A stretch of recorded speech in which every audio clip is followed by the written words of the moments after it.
Hi friends, நாளைக்கு எங்கள் வீட்டில் மொச்சப்பயிறு குழம்பு. அதுக்காக பாருங்கள், கிட்ஸு தான் உரிக்கிறாங்க. எப்போ பார்த்தாலும் 2 பேரும் சண்டை போட்டுகிட்டே இருப்பாங்களா? இந்த மாதிரி ஒரு வேலை கொடுத்துருங்க நீங்களும் வீட்டில். அப்படி வேலை கொடுத்துட்டிங்கன்னா, இந்த மாதிரி வேலை கொடுத்துட்டிங்கன்னா இதை உரிச்சிட்டு டைம் பாஸும் ஆகிடும் அவங்களுக்கு.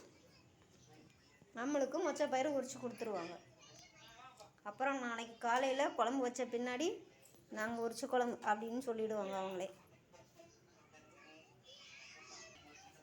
பாப்பா ஹாய் சொல்லுங்கள்.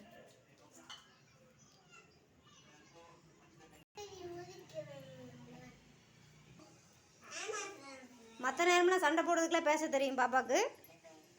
இப்போ பேச சொன்னால் பேசவே மாட்டான்.